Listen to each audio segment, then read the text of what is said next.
আসসালামু আলাইকুম। আজকে আমরা শিখবো ঘাত বল ও বলের ঘাত। প্রথমে আসি সংজ্ঞায়। ঘাত বল কি? ঘাত বল হচ্ছে খুব অল্প সময়ের জন্য কোনো বস্তুর উপর বৃহৎ মানের বল প্রযুক্ত হলে সেই বলকে বলা হয় ঘাত বল। যেমন ক্রিকেট ব্যাট কর্তৃক বলের উপর আঘাত। এছাড়াও হাতুড়ি দিয়ে কাঠের মধ্যে পেরেক ঢুকানো। এখানে দেখো আমরা একটা চিত্র দিয়ে বোঝানোর চেষ্টা করছি। একটা সময়, খুব ক্ষুদ্র সময় একটা বল প্রয়োগ হয়েছে। দেখো এই বলটা হচ্ছে ম্যাক্সিমাম বল। এই বলের মান কিন্তু চেঞ্জ হয়নি, ক্ষুদ্র সময় বলের মানটা কিন্তু ফিক্স ছিল। তাহলে এই ক্ষুদ্র সময় যে বলের মানটা প্রয়োগ ছিল সেটা হচ্ছে 400। তাহলে আমি এখানে বলতে পারি এই 400 নিউটন বলটাই হবে হচ্ছে ঘাত বল। তাহলে বলের ঘাতটা কি? বস্তুর উপর প্রযুক্ত বল এবং বলের ক্রিয়াকারের গুণফলকে বলের ঘাত বলা হয়। বল এবং বলের ক্রিয়াফলের গুণফল এত সরলীকরণ করলে সেটা খাদ্য হচ্ছে বলটা যদি ধ্রুব মানের বল থাকে। তাহলে ধ্রুব মানের বল থাকে, যেমন এখানে দেখো খুব অল্প সময়ের জন্য হলো বলটা কিন্তু ধ্রুব ছিল, কিন্তু বৃহৎ সময় ধরে যদি বলের মানটা ধ্রুব থাকে, বল তো নিবই, সাথে এই ক্রিয়াকালটার গুণফল করে দিলে আমার কি হবে? বলের ঘাত। তার মানে এটা যদি একটু বাড়তো, 400 নিউটনই হয়তো, কিন্তু সময় কিন্তু একটু বেড়ে যাইতো। এই দুইটার গুণফল প্রয়োগ করলে আমরা কি পাওয়া যেতাম? বলের ঘাত পাওয়া যেতাম। এখানে আমরা একটা বলের ঘাত বোঝানোর জন্য চিত্র দিছি। এই চিত্রে দেখো বল কিন্তু আর ধ্রুব নাই, বল কি হচ্ছে? পরিবর্তন হচ্ছে, জিরো থেকে আস্তে আস্তে আস্তে আস্তে বাড়তেছে, আবার জিরো ম্যাক্সিমাম থেকে আস্তে আস্তে জিরো হচ্ছে। এখানে মজার বিষয় হচ্ছে গ্রাফটা যদি এরকম স্ট্রেট লাইন ভাবে এভাবে বাড়ে এবং স্ট্রেট লাইন এভাবে ডাউন করে, তাহলে গড় বের করার নিয়ম হচ্ছে শেষ যোগ আদি ভাগ 2। সেম অফ গড় বেগের মতো, শেষ বেগ যোগ আদি বেগ ভাগ 2 আমরা কি পাই? গড় বেগ পাই। তাহলে এখানেও আমরা গড় বল বের করব শেষ যোগ আদি ভাগ 2। তার মানে এই জায়গায় আমি বের করে যে গড় বল বের করার মান হচ্ছে এখানে কত? 400 যোগ 0 ভাগ 2। এটা হচ্ছে আমার গড় বলের মান। আর এখানে সময় কত আসছে? সময় আসছে 6 8 ডেলটি আর হচ্ছে 6 মিলি সেকেন্ড। তার মানে 6 × 10⁻³ তাহলে এই দুটার গুণফল হবে আমার বলের ঘাত। তাহলে তবে এই ধরনের কেসের ক্ষেত্রে আমার বলের ঘাত নির্ণয় করার সিস্টেম কি? গড় বল ইনটু ডেলটি। কিন্তু সবসময় তো এত ভালো চিত্র নাও আসতে পারে, আঁকাবাঁকা চিত্র আসতে পারে, যদিও ইন্টারমিডিয়েট লেভেলে এর থেকে কমপ্লেক্স চিত্র খুব কমই দিবে। তবে যদি আসে সেক্ষেত্রে আমরা কি করব? এভাবে ইন্টিগ্রেশন করব। দেখো বলের ঘাত সমান ইন্টিগ্রেশন f dt। তাহলে এই ইন্টিগ্রেশন করার জন্য আমরা দেখো অ্যাপ্লাই করি বল, নিউটনের দ্বিতীয় সূত্র, বল হচ্ছে ভরবেগের পরিবর্তনের হার। এই ভরবেগের পরিবর্তনের হারকে যদি আমরা ডিফারেন্সিয়েটে লিখি, যাদের ডিফারেন্সিয়েশন বা ইন্টিগ্রেশনের আইডিয়া আছে তাদের জন্য এটা, আর যদি না থাকে তাহলে আমরা পরে খুব সরলীকরণ ভাবেও দেখাবো। দেখো এরকে লিখতে পারি dp ভাগ dt। এখানে কি আছে? dt integration. এখন দেখো আমার dt চলে গেছে, আমার মেইন ইন্টিগ্রেশন কার উপর ডিপেন্ড করতেছে? ভরবেগের উপর। এখানে তাহলে লিমিট হবে ভরবেগ p1 থেকে p2, p1 এর জন্য p1, p2 এর জন্য p2। তাহলে dt চলে গেলে থাকে হচ্ছে dp, p কে ইন্টিগ্রেশন করলে, dp কে ইন্টিগ্রেশন করলে শুধু p আসবে, এটা p2 ভাগ p1, যারা ইন্টিগ্রেশন জানো আপার লিমিট মাইনাস লোয়ার লিমিট করলে হবে p2 মাইনাস p1 সমান সমান ডেল p। তাহলে আমরা বলতে পারি বলের ঘাত ভরবেগের পরিবর্তনের সমান। এই ইয়াটা আমরা আরো দেখতে পারবো, যখন ম্যাথ করবো তখন এটা আমরা ক্লিয়ারলি দেখতে পারবো। এখন মজার বিষয় হচ্ছে সবচেয়ে যেটা কনফিউশন হয় ঘাত বল এবং বলের ঘাতের মধ্যে যে পার্থক্যটা কি। পার্থক্য অলরেডি তোমাদের কিছুটা আইডিয়া চলে আসছে, আরো ক্লিয়ার পার্থক্য দেখানোর জন্য দেখো গ্রাফ নিছি।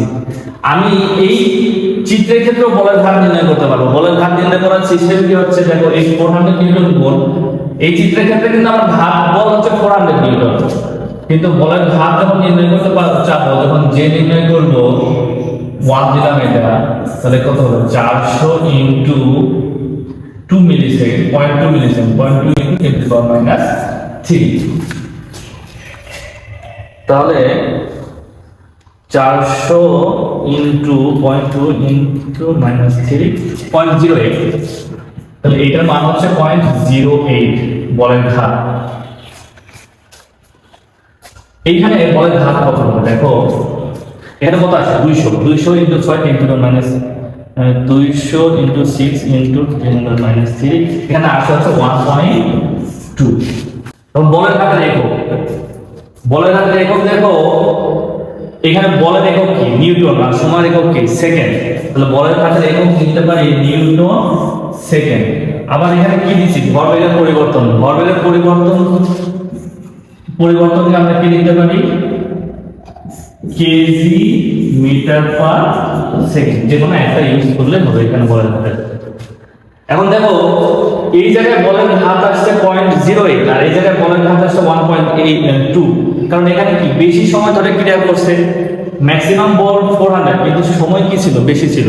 ঠিক এই পরিমাণে বলের ঘাত যদি আমি এখানে দিতে চাই, আমি সময় কিন্তু চেঞ্জ করতেছি না, আমি সময় হচ্ছে ক্ষুদ্র নিব, তাহলে অবশ্যই ডেফিনেটলি কি আমার বলের মানটা কি অনেক বেশি হয়ে যাবে। তাহলে তাহলে দেখো অল্প সময়ের জন্য যখন ক্রিয়া করতেছে তখন বলের মানটা কি হয়ে যাচ্ছে অনেক বেশি হয়ে যাচ্ছে। এখানে 0.08 দেখো বলের ঘাত, আর এখানে বলের ঘাত হচ্ছে 1.2, দুটোর মধ্যে ডিফারেন্স কিন্তু হিউজ।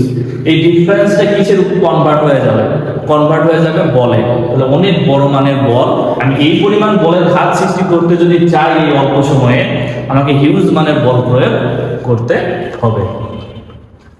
একটু ভালো করে যদি মাথা খাটাও, আশা করি খুব ক্লিয়ারলি তোমরা বুঝতে পারবে। আমরা অঙ্কগুলো দেখলে আরো বিষয়গুলো তোমাদের কাছে ক্লিয়ার হয়ে যাবে। আমরা একটু অঙ্ক দেখি, প্রথমে একটা সিম্পল অঙ্ক দেখি। তাহলে এখানে বলা আছে 104 কেজি ভরের একটি ট্রাক 35 মিটার পার সেকেন্ড বেগে চলমান। এখন 2 সেকেন্ড ধরে ব্রেক প্রয়োগ করা হলে ট্রাকটিকে থামাতে কত বল প্রয়োগ করতে হবে। আমি প্রথমে দেখি, আমি ইন্টিগ্রেশন দিয়ে বের করছি বলের ঘাত সমান সমান ভরবেগের পরিবর্তন, কিন্তু খুব মানে সিম্পল ভাবেও কিন্তু আমরা বলের ঘাত সমান সমান ভরবেগের পরিবর্তন নিতে পারি। যদি আমি ইন্টিগ্রেশনে না যাই, গড় বল এফটা গড় বল, যদি খুব সরলীকরণ গ্রাফ হয় এফ গড় ইন্টু কি ডেল টি, এই গড় বল সমান সমান লিখতে পারি ডেল পি ভাগ ডেল টি ইন্টু কি ডেল টি টি কাটা ডেল টি। খুব সিম্পল, যে সমান সমান কি লিখতে পারি ভরবেগের পরিবর্তন। তাহলে দেখো এত কেজি ভরের একটি ট্রাক এত বেগে চলমান। এখন 2 সেকেন্ড মোট ধরে ব্রেক প্রয়োগ করছি, ব্রেক প্রয়োগ করলাম, ব্রেক প্রয়োগ করছি কত 2 সেকেন্ড ধরে ব্রেক প্রয়োগ করলাম কত 2 সেকেন্ড। তাহলে এখানে আদি বেগ ছিল এটা, শেষ বেগে কত হবে 0। তাহলে ভরবেগের পরিবর্তন হলো, ভরবেগের পরিবর্তন বের করলে কি আমি বলের ঘাত বের করতে পারবো, কিন্তু আমার দরকার কি গড় বল।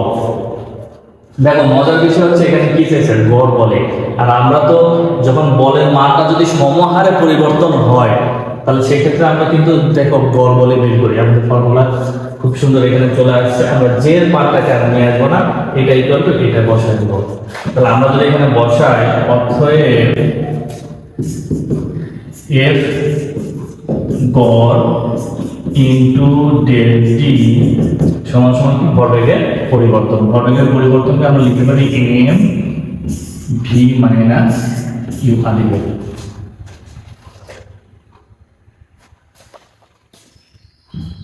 তাহলে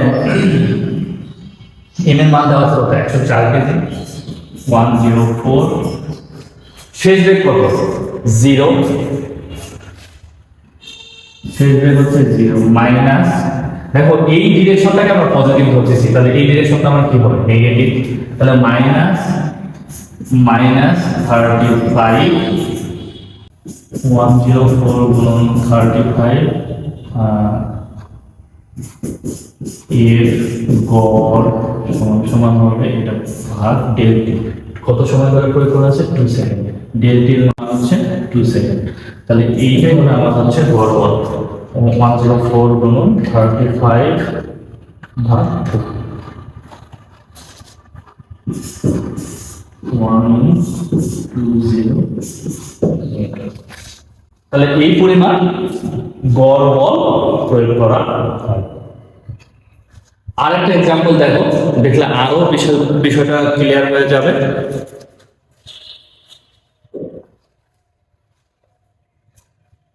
দেখো এই অঙ্কে আমরা ওই গ্রাফটা সমহারে যে বলের মান পরিবর্তন হচ্ছে সেই গ্রাফটা এখানে নিয়ে আসছি। 0.2 কেজি পড়া একটি ক্রিকেট বল 2 মিটার উচ্চতা থেকে একটি শক্ত মেঝেতে পড়ে আবার 1.5 মিটার উচ্চতায় ওঠে। আমি যদি এই কথাটাকে একটু ভিজুয়ালাইজ করার চেষ্টা করি, তাহলে দেখো 2 মিটার উচ্চতা আমি কল্পনা করে নিলাম। এখান থেকে একটা ক্রিকেট বল পড়লো এই জায়গায়।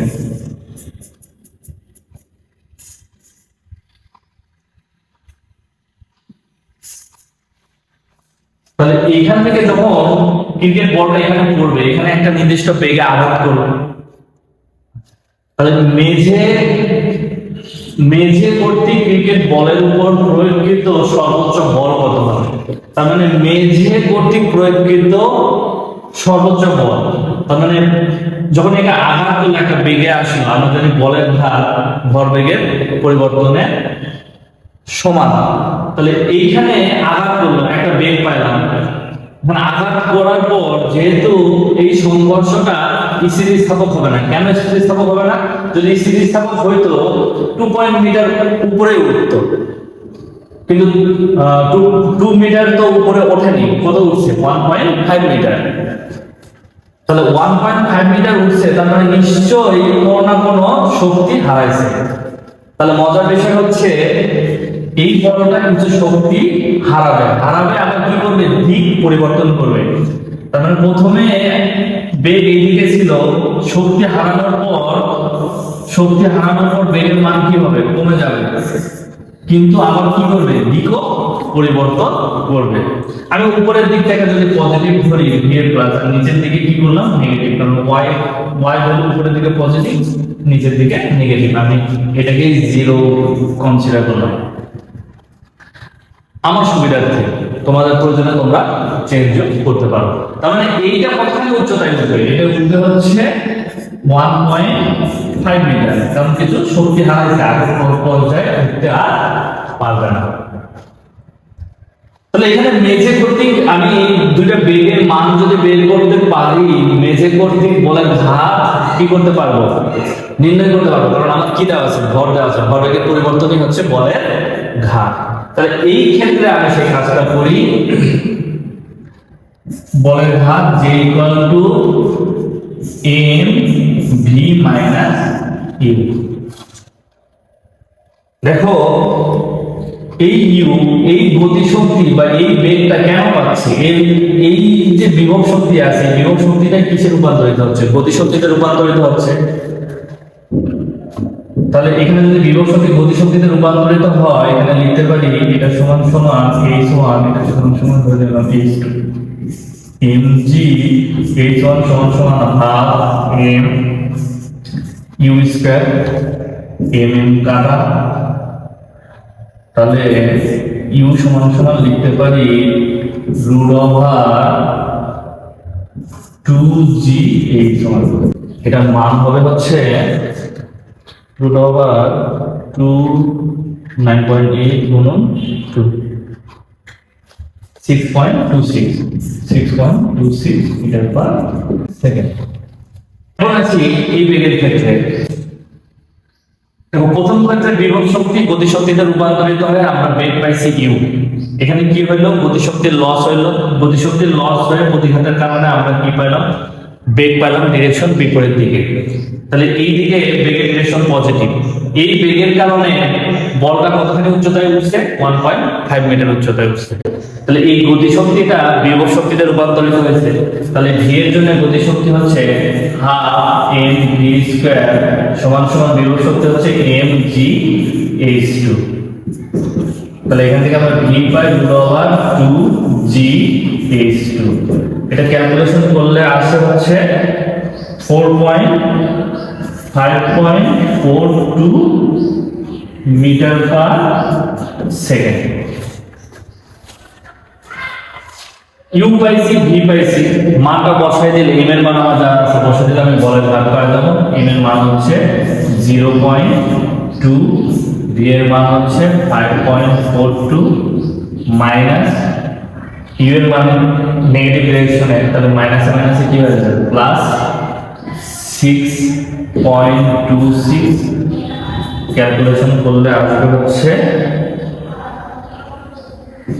2.33 একক কেজি মিটার পার সেকেন্ড। আমি বলের ভাগ পাইলাম, তাহলে এটা আমি ক্যালকুলেশন করে বলের ভাগ পাইলাম। আমার গ্রাফিক্যাল দেওয়া আছে, বলের ভাগের চিত্র দেওয়া আছে। বল বনাম সময় যদি গ্রাফ দেওয়া থাকে, সেই গ্রাফের ক্ষেত্রফল আমাদের কি দিবে? বলের ভাগ দিবে। এটা আমাদের মনে রাখতে হবে।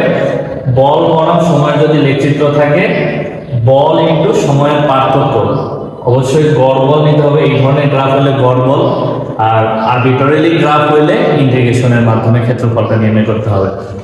তাহলে আমরা এটা ক্ষেত্রফল যদি বের করতে পারি, তাহলে সেটাই হবে আমার বলের ভাগ। তাহলে দেখো এই গ্রাফের ক্ষেত্রফল, এটা দেখো একটা ত্রিভুজ, ত্রিভুজের ক্ষেত্রফল কি জানি আমরা? ত্রিভুজের ক্ষেত্রফল জানি হাফ ভূমি গুণন উচ্চতা। ভূমি বলতে আমরা কত বোঝাচ্ছে? 5 মিলি সেকেন্ড। 5 মিলি সেকেন্ড মানে 5 × 10⁻³ আর উচ্চতাটা কি? উচ্চতাটা তো F max into F maximum সমান সমান আমরা কত লিখতে পারি? 2.33। তাহলে এটাকে ক্যালকুলেশন করলে অর্থাৎ এফ ম্যাক্স সমান সমান আমরা লিখতে পারি 2.33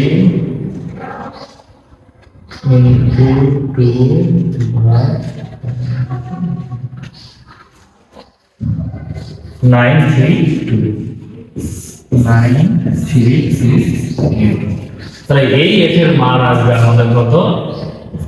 932। এই অঙ্কটা করলে বলের ভাগের কনসেপ্ট অনেকটাই ক্লিয়ার হবে। আর একটা ম্যাথ করব, সেটা আমরা দ্বিমাত্রিক ক্ষেত্রে কিভাবে বলের ভাগ আমরা নির্ণয় করব, এটা আমরা পরবর্তী লেকচারে দেখব। দেখলে আমাদের মোটামুটি বলের ভাগ ক্লিয়ার হবে। আমাদের মাথায় রাখতে হবে বলের ভাগের ক্ষেত্রে কয়েকটা জিনিস। বলের ভাগ ভরবেগের পরিবর্তনের সমান। বলের ঘাত হচ্ছে বল ইনটু সময়ের পার্থক্য। এই বলটা কখনো গড় বল হতে পারে, আর বলের মান যদি ধ্রুবক থাকে তখন আমি বল লিখতে পারি, আবার ইন্টিগ্রেশনের মাধ্যমে আমরা বের করতে পারি। আবার আমার যদি গ্রাফ দেওয়া থাকে এবং বল বনাম সময় গ্রাফ দেখাতে দেয়, তাহলে সেইখানকার ক্ষেত্রফলটাই হবে আমার বলের ঘাত। তো এই বিষয়গুলো একটু যদি নোটিশ করি, তাহলে আমাদের কনসেপ্টটা পুরোপুরি ক্লিয়ার হবে।